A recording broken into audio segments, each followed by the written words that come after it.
pékélé arúgbó jẹ gbèsè ta ni ó san o. Arúgbó ti jẹ gbèsè ta ló máa san. Ẹ̀yin ìyá yìí bàbá Lady K yìí náà tún lè fẹ́ olúwa ṣò. Ṣé rí fídíò yìí mi ò fẹ́ kó gùn. Ìròyìn tí mo dẹ̀ mú wá fún wa yìí ó gùn. Ẹ wá mọ ohun tá a máa ṣe.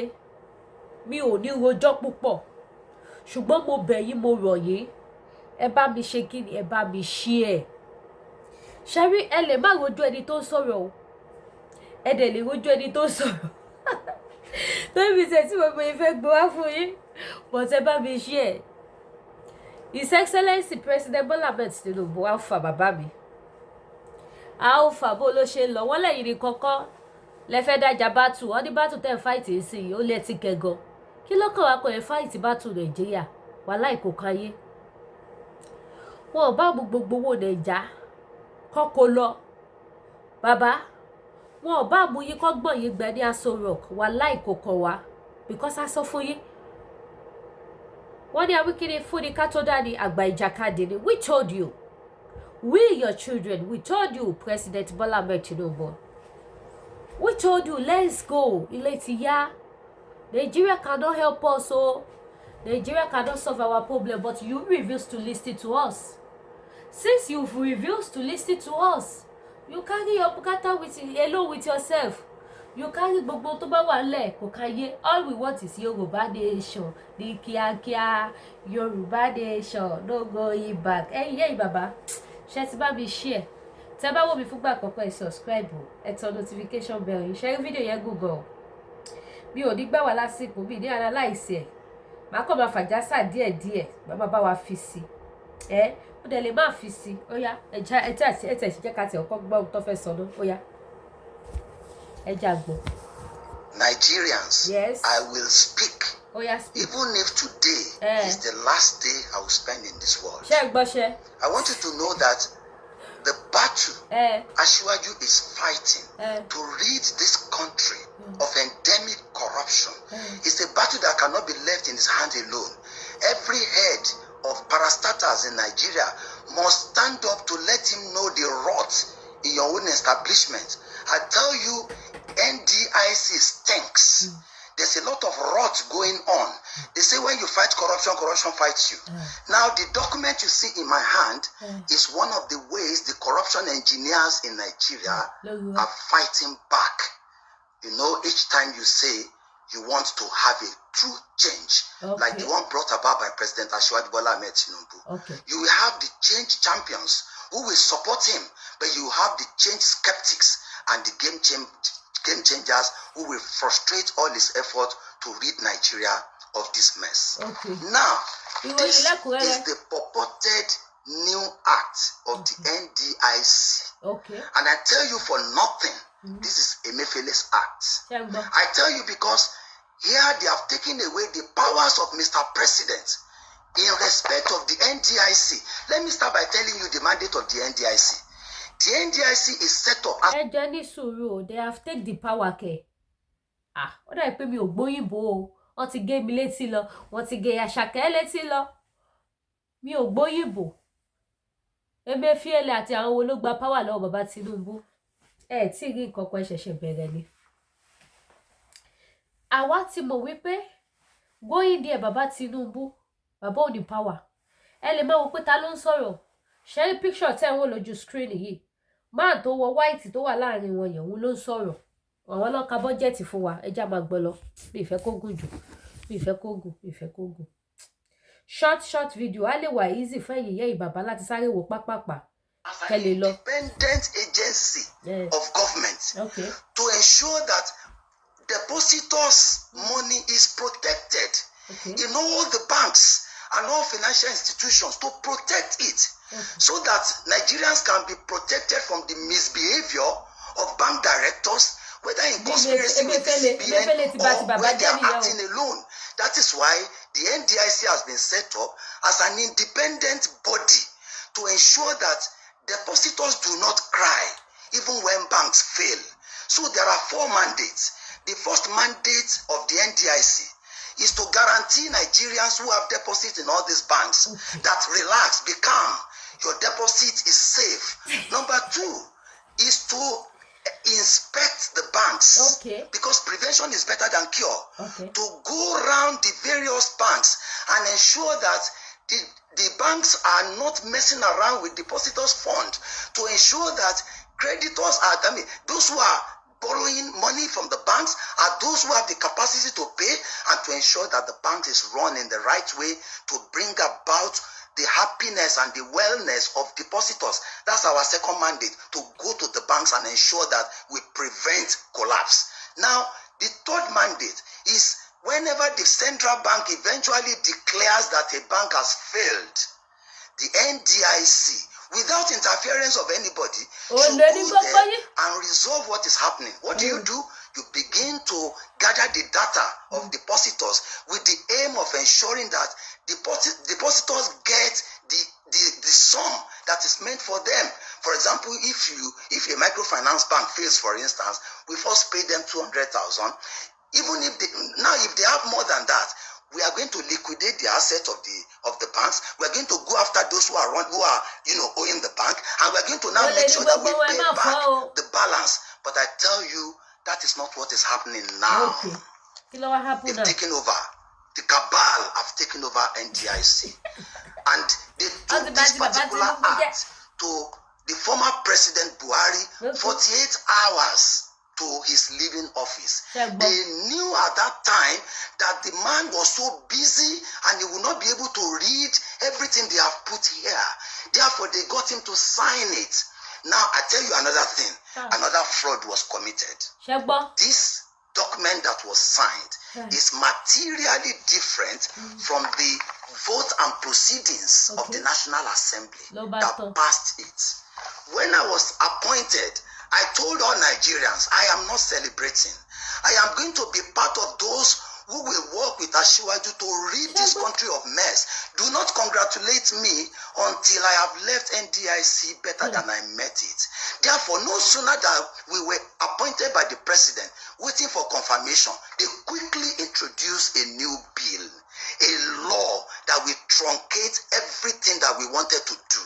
So I participated in the National Assembly because as a lawmaker, I am a lawyer of over 30 years at the bar. So I know that whatever is passed by the National Assembly and assented to by the president will be what my board will implement. So I was interested in every detail of what they were passing. My God, what has happened now is completely different from what was passed. Let me tell you, not all Nigerians are corrupt. The National Assembly still has so many senators who are men of integrity. The House of Representatives, not all of them are corrupt. There are men of integrity. They knew at that time that if they introduce this section that I'm about to talk about to them on the floor, they will vote against it. So what did they do? It was hidden somewhere. It was not part of what was passed by the National Assembly. The National Assembly passed a board that will have the representatives of the 6 geopolitical zones in Nigeria to pretend over the affairs of the NDIC, to ensure that the NDIC is able to discharge its duties. Now, it also gave Mr. President the free hand to appoint competent Nigerians who are capable of becoming managing directors and executive directors. You know what they have done now? They have tied the hands of Mr. President. And they said only someone recommended by Emefiele alone can be the managing director or the executive director.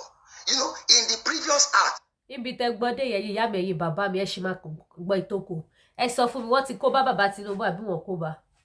Wọ́n ti bá ti bàbá jẹ́ àbí wọ́n bá ti ẹ̀ jẹ́? Emefiele, in fact, bí ìmọ̀ kan tí mo fẹ́ sọ sọ́rọ̀ Emefiele. Emefiele ti báyé jẹ́ jìnà. Emefiele wọ́n ti kó bọ́wọ́bọ́wọ́ sí bàbá Tinubu lọ́wọ́. Ó kù díẹ̀ tí Buhari máa kúrò bẹ́ẹ̀, wọ́n parí gbogbo iṣẹ́ yẹn. Wọ́n gang up together. Ọmọ Igbo ó gang up pẹ̀lú àwọn Fúlàní, wọ́n ṣe kíni, wọ́n jẹ lọ bàjẹ́bàjẹ́. Bàbá wa dé wá gbé kúdẹ̀ẹ́tì. Alẹ́mtì Nàìjíríà ni wọ́n gbélé bàbá Tinubu lọ́wọ́. Ṣẹ́ríjẹ́ tí bàbá gbé kí lẹ ti pè? Ṣé bánà ni? Àbí certificate Nàìjíríà sókè báyìí. Empty òfìfo wàhálà ìdààmú ìpọ́njú òun ni bàbá yẹn gbé sókè báyìí. Òun ni bàbá yẹn gbé sókè ìjọ tó gbé àsíá orílẹ̀-èdè ilé bàbá yẹn lọ́wọ́. Ìdààmú ni wọ́n gbélé bàbá Tinubu lọ́wọ́. A dẹ̀ sọ fún yín bàbá Tinubu ẹ lọ tẹ́rì sí. Ẹ máa darán. Mr. Talkative tó ń sọ̀rọ̀ from the beginning of your speech. Ó wá sọ wípé ọ̀rọ̀ tó wà nílẹ̀ kì í ṣọ̀rọ̀ bàbá Tinubu nìkan. Ta ló bàbá yẹn dá sí? Oh, you want us to support you? Kẹ́lẹ̀ finish wa finally. Ṣe mọ́sẹ́ Yorùbá nation la fẹ́. Ẹ máa wo Mr. Talkative tó lóun ti jẹ́ lọ́yà for good 30 years yìí. Òun náà dá admission títí ẹ o. Gbogbo wọn pátápátá wọ́n lọ bẹ̀ wọ́n lọ ṣiṣẹ́ owó títí wọn ní o. Wọ́n wá máa tàn yín. Kò sẹ́ni tó lè tàn Lady K mọ́ o. Wọ́n wá máa brainwash yín pẹ̀lú sweet mouth ọ̀rọ̀ tí ò lórí tí ò ní rù. Wọ́n wá máa ṣe kí ni wọ́n máa já búrẹ́dì ẹ̀ léyìn lọ́wọ́. Ẹ̀yin náà wọ́n bọ́rọ̀ gidi lọ́ba yín sọ. Ẹ̀ nígbà pọ́wọ́ burúkú lọ sọ. Nísìnyí ó ṣe bí olójú kan ṣèdánwò ṣe bí ẹ tó serious ó ṣe bí ẹ tó innocent bí pòun pé irọ́ ló wà bẹ́ẹ̀ o. Tí ẹ̀gbọ́n bó ṣe wà yìí tó wá bẹ̀rẹ̀ sí ní tọwọ́ bọ̀ gbẹ́ bọ̀ díẹ̀ ìgbẹ́ tó máa kó bẹ̀ kò ṣe kékeré. Kì í ṣe kíni kì í ṣe kékeré.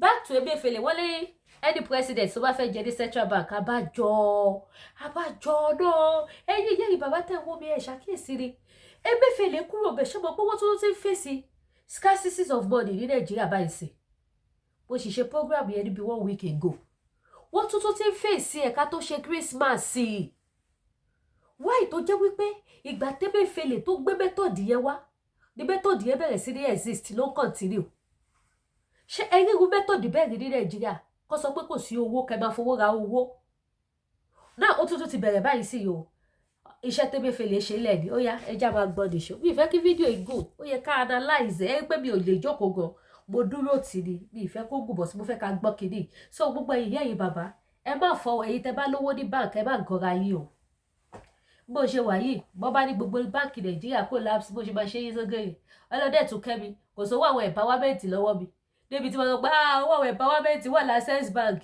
o wàláhì bá fi ń ṣe ẹ̀yẹ́ ni ẹ̀rí ni máa rí o ẹ má gọra yín o Nàìjíríà ò rẹ́gì o ṣẹ́rí mo fẹ́ kí gbogbo ẹ̀yin olóye onímọ̀ ọmọkọlẹ̀ káàárọ̀ òjìrè mo fẹ́ kẹ́ máa wà at alert all the time ẹ máa wà at alert ìjà wà ìjà ò sí always guide ní kẹ́ máa ṣe ṣẹ́rí 2024 yìí kò sẹ́ni tó mọ tó fẹ́ ṣẹlẹ̀ ìgbà tá fẹ́ wọ 2023 ṣàmọ́pá máa fèsì kan tá fèsì nobody knows nǹkan tó ṣẹlẹ̀ sí wa ní 2023 ẹ jẹ́ ká máa fi ṣe kíni kọ́ lọ́gbọ́n wa máa fi pọn mílẹ̀ dòǹgbẹ́ ní 2024 yìí ẹ jẹ́ ká dúró tó wípé Yorùbá nation la fẹ́ that is the only solution to gbogbo problem gbogbo àdójúkọ tá à ń fèsì nílùú Nàìjíríà the only solution the only way out òun ni pé ká dá dúró láì jẹ́ bẹ́ẹ̀ gbogbo ìgbàlẹ̀ máa rí story oríṣiríṣi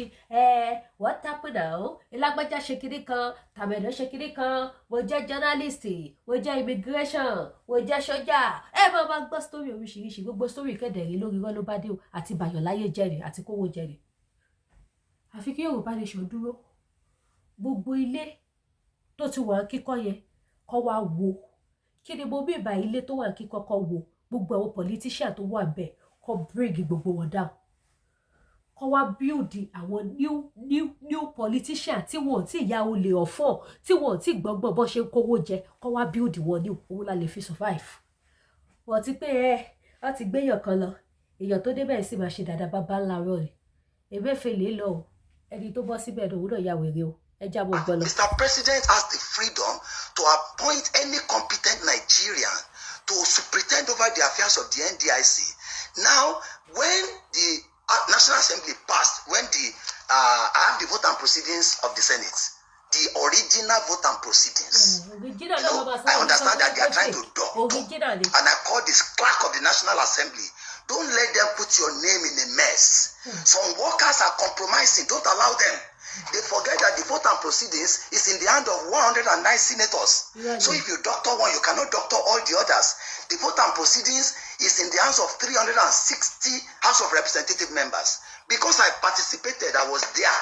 So I have the clean copy, which preserved the right of Mr. President to appoint managing director without recommendation of CBN governor, to appoint executive director without recommendation of CBN governor, it allows the 6 geopolitical zones to be represented. You know what they have done now? they have removed the representatives of the 6 geopolitical zones. They have now fraudulently made the permanent secretary, who does not have time to be the chairman of the board. How can the permanent secretary be a judge in his own cause? That is the ministry supervising the affairs of NDIC. How can the head of that ministry also be the head of NDIC? Do you know why? I visited the permanent secretary, and he told me that, Honorable Latif, I am telling you, I told them several times, do not make the mistake of making me the chairman of the board. I have 1,001 things to do as the permanent secretary, Ministry of Finance. I have 36 commissioners of finance waiting for me at Hilton. I have so many things to do. They know that I will not have time to participate so that they can do all the mess they want to do. Secondly, do you know what they have done in this act? That is annoying. Okay. They have killed the career progression of all the 1,600 workers in NDIC. How can you say that somebody who is working as a teacher? Kì í ṣe àwọn workers nìkan ni wọ́n bà tí wọ́n jẹ́, including the youth. Kì í ṣe that 1,000. Honorable Abdulateef, what is your name, sir? Kì í ṣe àwọn yẹn nìkan lẹ bà tí wọ́n jẹ́ Nàìjíríà. Kì í ṣe àwọn yẹn nìkan ni ogun tẹ́ ń kálẹ̀, ogun ayẹyẹ tẹ́ ń kálẹ̀ ló affect. Ó affect gbogbo youth Nigeria.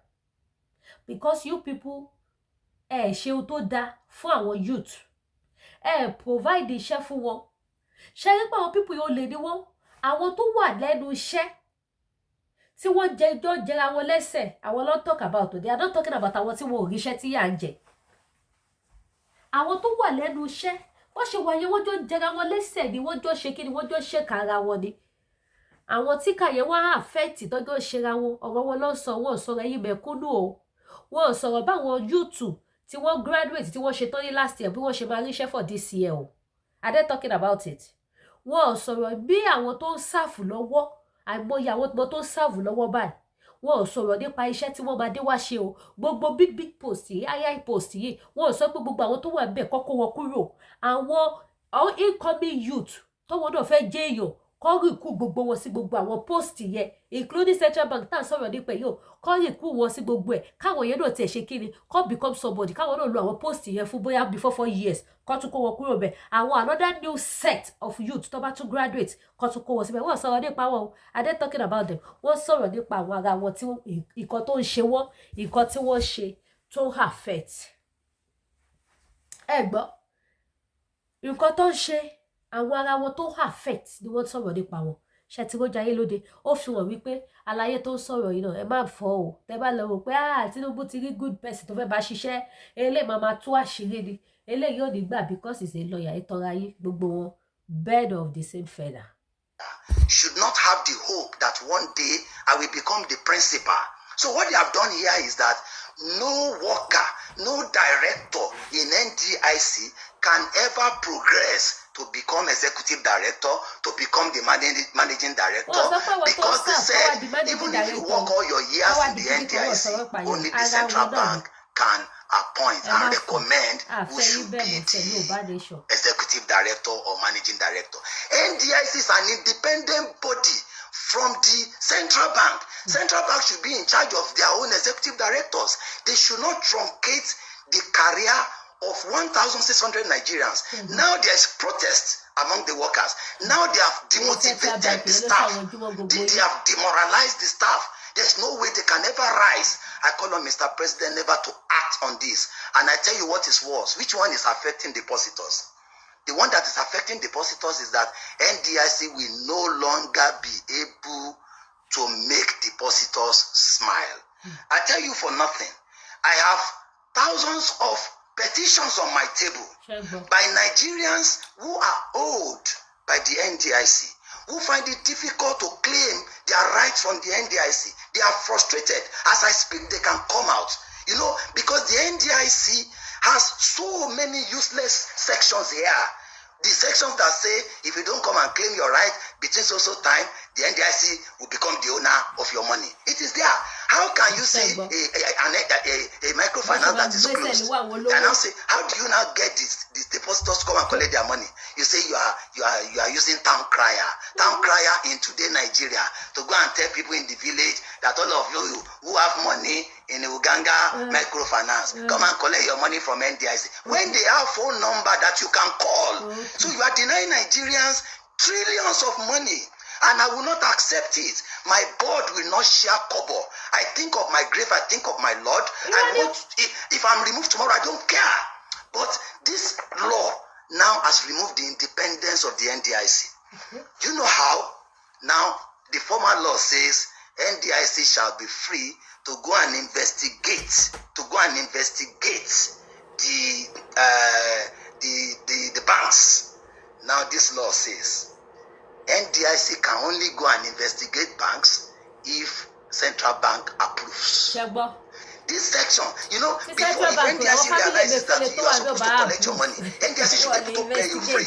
Now, there's a section which says, even when the bank suspend payment to you, and NDIC is supposed to pay you, NDIC should go and get the approval of central bank before NDIC can pay you. This is corruption. You do not need the approval of central bank if you say NDIC is an independent agency. So today, there are 35 sections here that are put there by corruption engineers in Nigeria, where they are saying, for NDIC to do this, it needs the concurrence of central bank. For NDIC to do this, it needs the concurrence. Let me tell you, Nigeria of yesterday is different from Nigeria of today. Asiwaju is determined. Asiwaju is bold. He has the courage to lead this country, but he cannot do it unless the heads of agencies and parastatals are ready to stand the test of time. Tell off anybody. You remove me, I don't care. Who am I? So long as you don't remove me. Ẹgbẹ́ kan tí màá yẹn sọ, ó ní Aṣíwájú have the mind, the power, the kí ló tún ti pè bẹ́ẹ̀ yẹn láti ṣe, mi mọ́ mi fẹ́ pùtò òyìnbó yẹn pé Aṣíwájú lè ṣe, ṣùgbọ́n àwọn tó wà ń bẹ̀ wọn ò ní jẹ́ kó ṣe àfi tẹ́yìn kan bá support. Ṣé àṣẹ̀ṣẹ̀ sọ fún yín ni ẹ̀yin èèyàn tẹ́ bá máa ń follow mi dáadáa, if you are watching this video for the first time, ẹ subscribe, mi máa ń jáyàn tán, mo ti máa sọ tipẹ́tipẹ́ kó tó di pé bàbá yẹn débẹ̀. Mo ní kì í ṣe pé mo hate Tinubu ní ọpọlọ tí a fi ń ṣe ìlú, ó ní ìmọ̀, ṣùgbọ́n àwọn tó wà ń bẹ̀, àwọn tó yí tébù òṣèlú yẹn ká, wọn ò ní jẹ́ kí bàbá yẹn rí ṣe. Ṣé bóun rèé báyìí sí àṣírí tú àbá àṣírí òtù? Ẹ wo bó ṣe bí Emefiele bó ṣe pẹ̀lú wọn láti bà tìjọba yẹn jẹ́. Ohun tó mú tó fẹ́ bà ìjọba ti Tinubu jẹ́ báyìí, ṣé kò ti bà ti Tinubu fúnra rẹ̀ jẹ́? Ó ti bà ti Tinubu jẹ́. Ó bà ti ẹ̀ jẹ́ finally, gbogbo ẹ̀ ó bà jẹ́. Because báwo ló ṣe fẹ́ ṣe? Lẹ́yìn tó bá lọ fẹ́ sanwó kan sí tí central bank kò bá approve ẹ̀, wọn ò ní san. Ẹ̀yin tẹ́ lọ kówó sí Nigeria bank, tẹ́ bá lọ opportunity ẹ fowó yín invest. Nigeria is not a safe country. Ní ibìkan síbìkan. Má rò pé aṣọ tí mo tọ́jú sí Nigeria is safe, aṣọ yìí ò save o. Gàrí tí mo ní Nigeria is safe, kò save o. Nigeria ò gbà o. Kò gbà o. Kò gbà o. Kò gbà o. Ẹ fowó yín ṣe investment. Ṣé gbogbo ìjà tó ọ̀rá fi style bá yín jà? Ó lè padà ìjà tó jẹ́ pé ẹ máa gbọ́ iye báńkì tó máa sọ pé collapse. Ṣé kò ṣọ́ọ̀kì yín ni Emefiele ní báńkì mẹ́ta? Ẹ wo Wema Bank, Emefiele ló ní. Polaris Bank, Emefiele ló ní. Keystone, ṣé Keystone ni àbí kí ṣe lọ́tún pọ̀ báńkì yẹn? Báńkì mẹ́ta. Emefiele ti sign ẹ̀ sí orúkọ ara ẹ̀, ọmọ Nàìjíríà dẹ̀ ní ti Emefiele ò bá ti Tinubu jẹ́. Ó bá tiẹ̀ jẹ́ big time.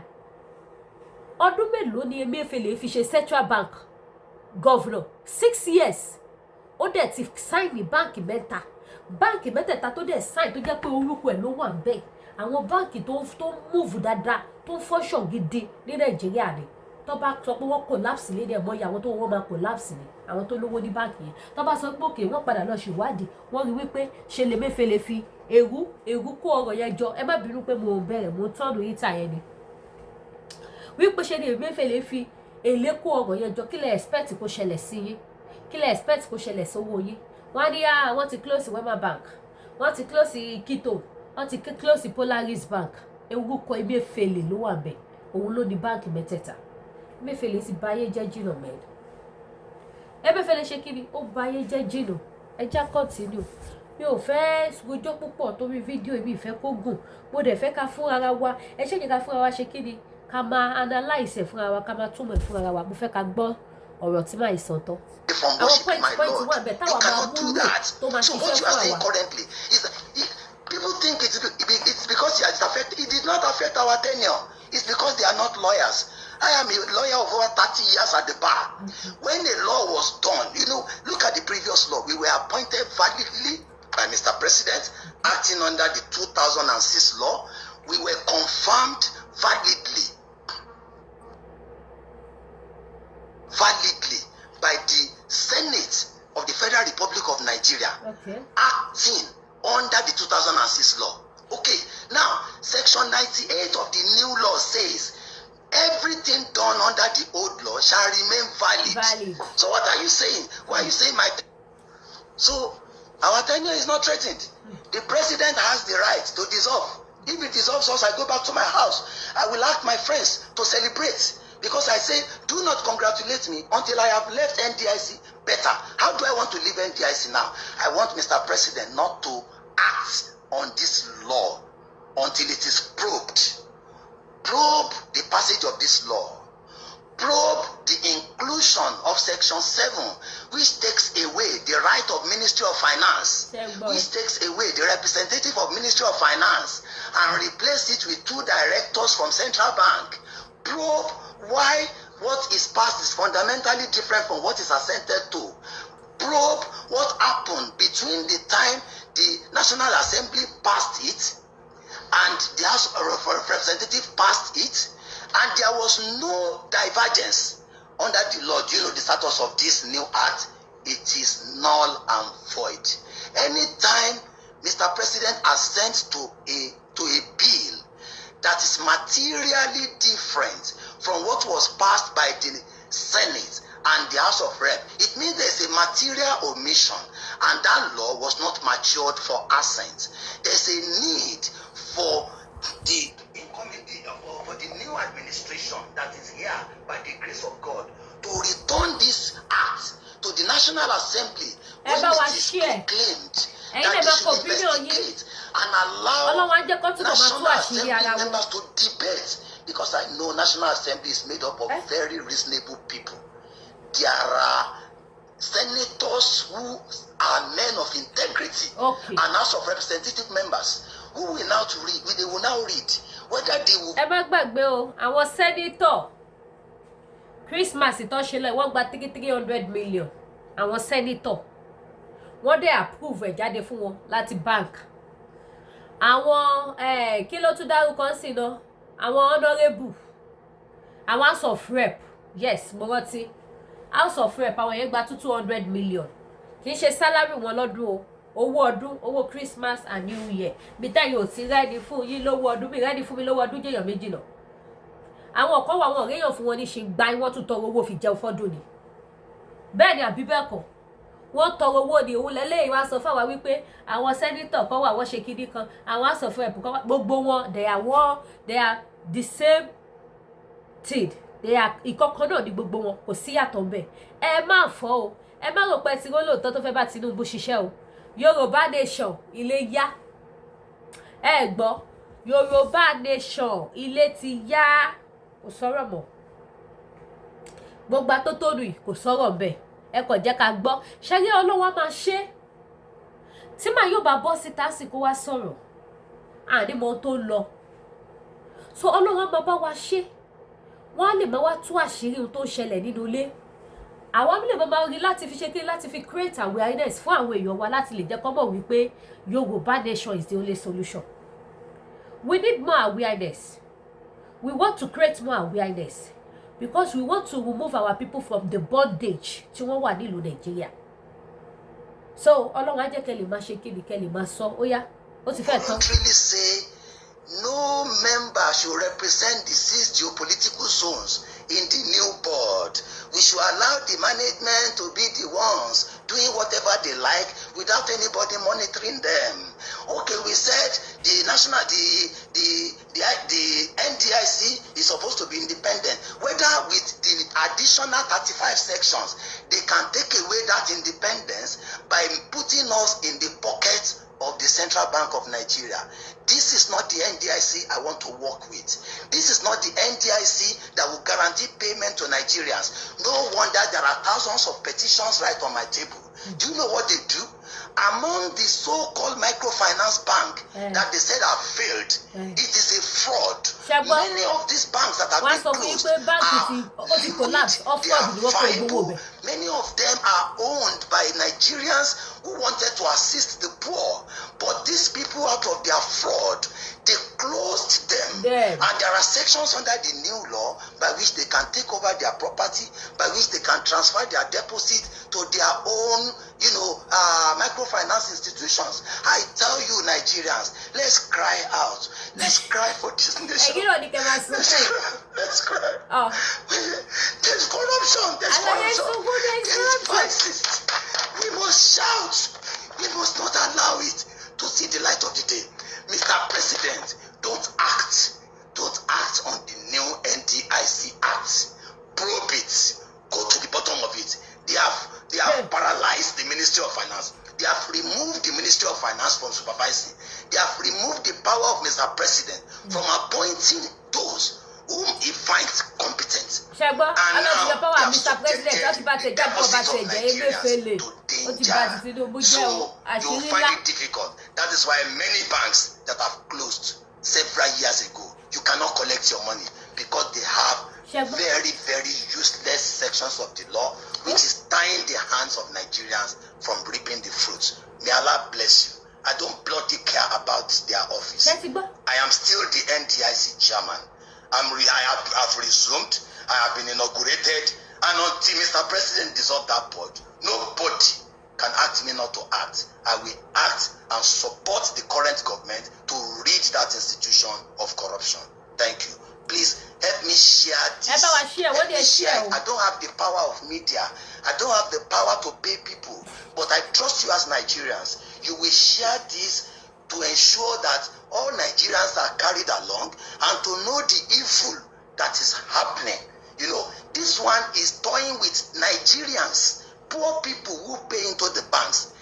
You will not be able to collect your money out of no fault of your own. Now our job is to make sure you are happy. But now they want to make you sad. They want to make you frustrated, even over your money. It will not happen. May God bless Asiwaju Bola Ahmed Tinubu. May God bless the Federal Republic of Nigeria. May God bless all of you who are change champions. Nigeria will not be the same again. It's a renewed hope and we shall win. Thank you. May God bless Baba Kintoye. May God bless Chief Sunday Igboho. May God bless Lady Kefe Oluwasho.